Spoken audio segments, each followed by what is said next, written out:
ఆసిఫాబాద్ జిల్లా కేంద్రంలోని బ్రాహ్మణవాడ శ్రీ కేశవనాథ్ స్వామి ఆలయంలో ముక్కోటి ఏకాదశి వేడుకలను ఘనంగా జరుగుతున్నాయి. సుప్రభాత సేవ అనంతరం స్వామివారికి విశేష పూజలు నిర్వహించి శాస్త్రోక్తంగా వైకుంఠ ద్వారాన్ని తెరిచారు ఆలయ అర్చకులు.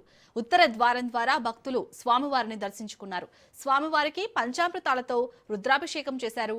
అనంతరం స్వామివారిని ప్రధాన వీధుల గుండా ఊరేగింపు నిర్వహించి ఆలయానికి తీసుకుని వచ్చారు. ఉదయం 6 గంటల నుండే భక్తులు ఆలయానికి చేరుకొని ప్రత్యేక పూజలు నిర్వహించారు.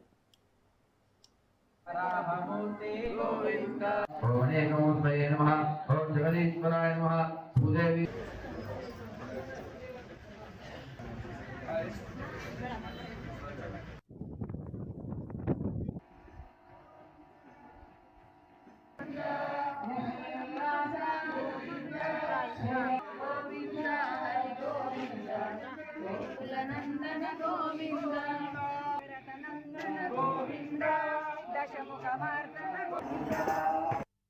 వైకుంఠ ఏకాదశి నాడు వైకుంఠ ఉత్తర ద్వారం ద్వారా భక్తులందరూ ఆ స్వామివారిని దర్శించుకొని మూల విరాట్ని దర్శించుకొని ధరిస్తూ ఉంటారు. ఇది ప్రతి సంవత్సరము పుష్యమాసం ఏకాదశి నాడు ఈ యొక్క వైకుంఠ ఏకాదశి వస్తుంది. ఆ రోజు ఉత్సవము జరుగుతుంది. కేశవనాథ స్వామి దేవాలయంలో కూడా ఈ ఉత్సవము జరుగుతూ వస్తుంది నానాటి నుంచి.